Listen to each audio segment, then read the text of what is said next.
Hey everyone, I'm here in Paris at the Sorbonne to read from a literary journal essay I wrote, and this first portion is called Saving Lives. The argument is always that design isn't about saving lives. Some people argue for its importance, for example with the historical example of a poorly designed election ballot causing American voters to be confused enough to vote for the wrong party or candidate. Teaching typography during the pandemic puts an interesting lens on it. In one sense, it's the least of our worries, but historically it's been so important that it must not be allowed to gather dust.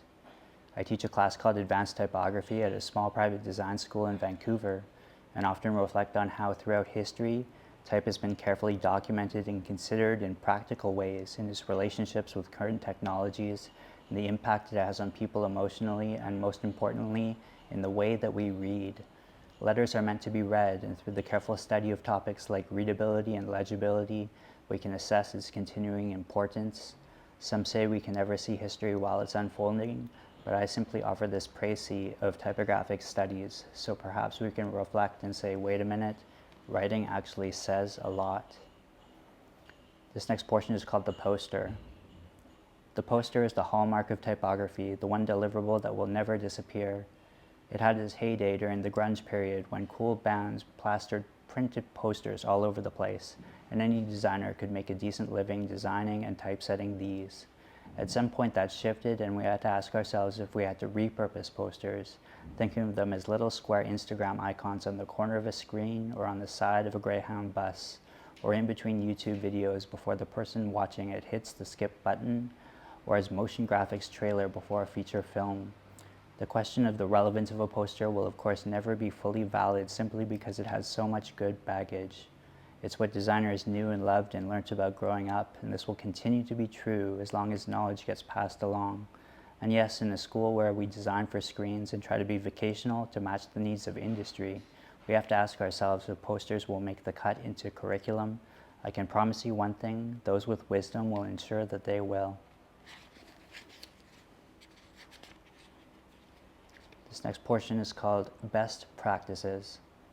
We need to discuss certain recommendations. Never stretch type, for a type designer may have spent years of their life making the thing, and then to turn them into a deformity in a matter of seconds is horrific.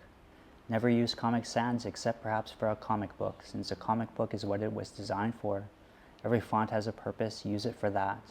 Most of the time the side of a truck isn't meant to look like a comic book, so why would you make it look that way?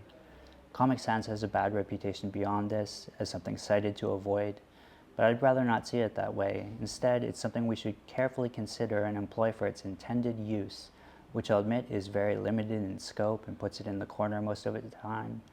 Putting generous amounts of space between capital letters, also known as letter spacing, is usually good, as capital letters are notoriously hard to read in longer strings of text, and this letter spacing will help it.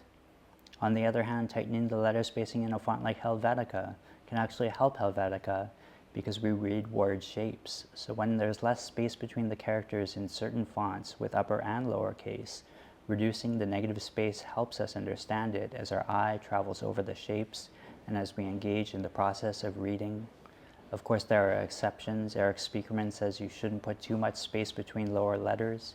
However, people understood it and learnt it and disagreed with it, and did exactly what he said not to do. They rejected his idea once learnt, which is, of course, another way. And finally, this section on climate. In our current typographic climate, I'm often called on to talk about type of the present day. Which font should I use? Should I pay for a font? How can I learn about type? I wish I could offer shortcuts, but there aren't many. Today, type has to work on small screens of the iPhone, or it has to move around into the screen of a video, which affects the job of a type designer as well as the job of a typographer. Old type that hasn't been digitized recently often suffers in small screen environments. Google Fonts is an alternative, but is it complete? Type today considers a myriad of modalities that we never could have imagined 10 or 5 years ago.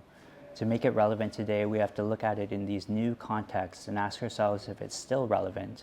We have to think how it can amplify the value of a craft that has been invested in so heavily over time. We must admit it will hold an important place in history. We are the key decision makers of our future. What do you imagine? Thank you.